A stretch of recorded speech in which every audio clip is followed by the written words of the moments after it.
Hello friends, welcome to study stage. तो आज के इस वीडियो में हम लोग जो है यहाँ पे वर्गमूल और घनमूल यानी इसी एक वीडियो में स्क्वायर रूट और क्यूब रूट जो है निकालना सीखेंगे अभाज्य गुणनखंड विधि से।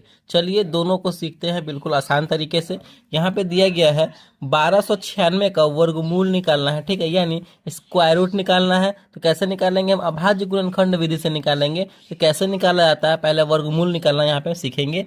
तो हमें क्या करना है, सबसे पहले जो है इस प्रकार लाइन ले लेना है, ठीक है, और इस प्रकार जो है लाइन ले लेना है और जो नंबर दिया रहेगा उसको यहाँ पे हम लोग लिख देंगे। 1296 का निकालना है तो 1296, ठीक है। चलिए, जैसे हम एलसीएम बनाते हैं ना, बिल्कुल उसी तरीके से ही हमको यहाँ पे बनाना है। पहले छोटे नंबर से हम यहाँ पे भाग लगाएंगे, ठीक है। देखिए, इसमें 2 से लगने वाला होगा तो 2 से हम यहाँ पे लगाएंगे, संख्या को काटेंगे। तो 2 से इसमें भाग लगाइए, 2 से कटेगा, बिल्कुल कटेगा। ये कैसे कटेगा? क्योंकि लास्ट जो है इकाई अंक हमारा 6 है, जो ये 2 से विभाज्य होता है। तो लगाइए, यहाँ पे ये हो जाएगा 12, यानी 2 से कटेगा, 2 छक 12, 6 बार में 9, 9 कितना बार में कटेगा? 2 से नहीं कटेगा पूरा पूरा, तो ये हो जाएगा 2 चौके 8, 4 बार में 8 कट रहा है। ये यहाँ पे एक बचा इसमें और एक इसके साथ हो जाएगा, तो ये हो जाएगा 16, 2 अठे 16, यानी 1296 जो है 648 बार में कटेगा 2 से, ठीक है। चलिए फिर क्या करेंगे, फिर 2 से लगाएंगे, क्योंकि ये सारा नंबर 2 से कटने वाला है।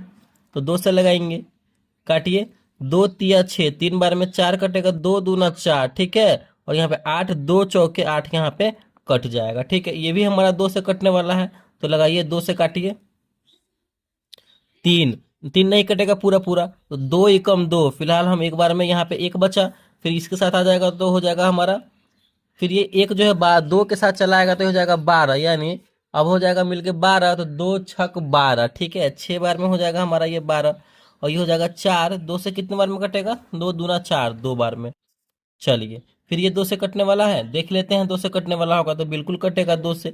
ये हो जाएगा हमारा 16 हो जाएगा, कटेगा 2 से, 8 दूना 16, और 2 यहाँ पे कटेगा कितनी बार में? तो 2 है, कितनी बार में कटेगा? तो एक बार में ही कटेगा, 2 एकम 2, ठीक है, एक बार में भाग लग जाएगा 2 से। अब ये 2 से कटने वाला है 81, नहीं कटेगा 2 से, इसमें भाग नहीं लगेगा। तो क्या हम यहाँ पे 3 से लगाएंगे, ठीक है। 3 से लगा के देखेंगे ये कटने वाला है कि नहीं कटने वाला है।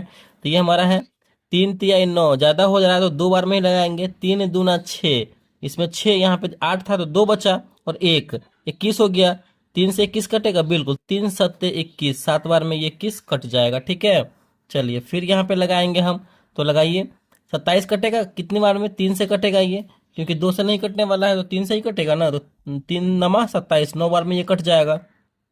फिर 9 3 से ही कटेगा, 3 तिहाई 9, और यहाँ पे 3 जो है 3 से कटेगा, 3 एकम 3। तो फाइनली हमारा ये पूरा कंप्लीट हो चुका है। लास्ट में यहाँ पे 1 आ चुका है। तो हम क्या करेंगे, ये जो नंबर्स दिया गया है, जो जो नंबर्स से कटा है, इसको हम यहाँ पे लिख लेंगे, ठीक है। क्या है? 2 है, 2 कितनी बार है? 1 2 3 4 बार 2 है, 2 गुने 2 गुने 2 गुने 2। 3 कितनी बार है? 1 2 3 4 बार है, 3 गुने 3 गुने 3 गुने 3। देखिए, वर्गमूल है तो वर्गमूल में क्या होता है, 2 नंबर्स का यहाँ पे जोड़ा बनता है एक साथ, ठीक है। वर्गमूल में 2 नंबर्स को, 2 नंबर्स का यहाँ पे पेयर बनाते हैं। तो यहाँ पे 2 का पेयर बन जाएगा, यहाँ पे 2 का 1 बन जाएगा, फिर यहाँ पे 3 का 1, फिर यहाँ पे 3 का 1। अब ये जो पेयर बना है, जोड़ा बना है, इनमें से एक एक हम निकाल लेंगे। यहाँ पे हो जाएगा हमारा 2 गुने 2 गुने 3 गुने 3। अब ये इसको गुना कर देंगे, 2 दूना 4, 4 तिहाई 12, और 12 तिहाई 36, तो यहाँ पे हो जाएगा हमारा 36, ठीक है। तो यही आंसर हो जाएगा, यानी 1296 का जो हमारा वर्गमूल निकल के आएगा, स्क्वायर रूट निकल के आएगा अभाज्य गुणनखंड विधि से बनाने के बाद, तो वो हमारा 36 होगा, यहाँ पे 36 होगा। तो इसी तरीके से अगर किसी भी संख्या का वर्गमूल निकालना हो तो हम इसी तरीके से निकाल सकते हैं। आई होप ये आपको विधि समझ में आ गया होगा। चलिए, वर्गमूल तो आपको समझ में आ गया, घनमूल यहाँ पे सीखेंगे, क्यूब रूट निकालना सीखेंगे इसी तरीके से। इस बिल्कुल ऐसे ही हमें बनाना है। इसको भी क्या करेंगे, बिल्कुल इसी प्रकार हम क्या करेंगे, लाइन ले लेंगे, उसके बाद जो संख्या यहाँ पे दिया हुआ है उसको उतार देंगे। 216 है तो 216। अब इसको बनाना स्टार्ट कीजिए।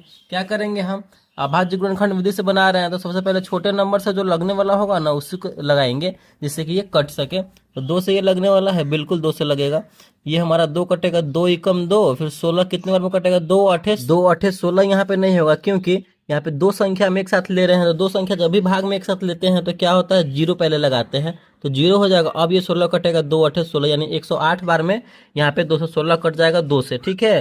फिर ये 108 2 से कटेगा, बिल्कुल कट जाएगा। कितनी बार में? ये हो जाएगा 10। पहली बार अगर दो संख्या लेंगे तो उसमें लगा सकते हैं, अगर उसके बाद दो संख्या लेते हैं तो पहले हमें जीरो लिखना पड़ेगा, ठीक है।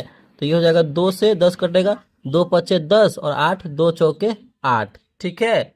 चलिए 54। ये फिर ये देखते हैं ये 2 से कटेगा, बिल्कुल कटने वाला है, तो लगाइए। और 5 तो 2 दूना 4, एक बचा, फिर 14, 7 दूना 14, ठीक है। यानी 7 7 से 14 ये कट जाएगा। 27, 27 में 2 से भाग लगेगा? नहीं लगेगा, पूरा पूरा कटना चाहिए, ठीक है। तो 3 से लगाएंगे, 3 से 27 कटेगा, 3 नमा 27, ठीक है। 9 बार में यहाँ पे ये कट जाएगा। फिर क्या करेंगे, यहाँ पे 9 है तो ये भी 3 से ही कटेगा, 3 तिहाई 9। उसके बाद क्या, फिर 3 है तो 3 से ही लगेगा, 3 एकम 3। फाइनली हमारा एक आ चुका है। अब क्या करेंगे हम, इतना करने के बाद जो है सब संख्या को लिखेंगे जिससे हमने भाग लगाया है। तो 1 2 3 यानी 2 3 बार है, 1 2 3, 3 जो है 3 बार है, 3 गुने 3 गुने 3। अब देखिए वर्गमूल में तो दो संख्याओं का एक साथ जोड़ा बनता था, लेकिन घनमूल में क्यूब रूट में क्या होता है, तीन संख्या को एक साथ यहाँ पे हम लोग लिखते हैं और तीन संख्या में से एक संख्या बाहर निकलता है, ठीक है। सेम संख्या होना चाहिए, ठीक है। यहाँ पे 2 गुने 2 गुने 2 है, तो ये संख्या यहाँ पे तीनों का एक साथ में से एक बाहर निकल जाएगा संख्या, ठीक है। तो 2 बाहर निकल जाएगा। फिर ये तीनों सेम है तो इसमें से एक संख्या बाहर निकल जाएगा, गुना के रूप में है तो 3 दूना हो जाएगा हमारा 6। यानी 216 का जो हमारा घनमूल क्यूब रूट होगा वो हमारा कितना होगा, तो 6 होगा। यही आंसर हो जाएगा, ठीक है। तीन संख्याओं को एक साथ करके उसमें से एक संख्या बाहर निकालते हैं, ये तरीका होता है घनमूल बनाने का। आई होप आपको जो है यहाँ पे वर्गमूल और घनमूल अभाज्य गुणनखंड विधि से मैंने बहुत सिंपल तरीके से आसान भाषा में यहाँ पे समझाने की कोशिश की है। आई होप वीडियो को अच्छा लगा होगा, पसंद आया होगा, सीखने को मिला होगा। तो प्लीज़ वीडियो को लाइक कीजिएगा, चैनल पर नए हैं तो चैनल को सब्सक्राइब जरूर कीजिएगा। Thank you.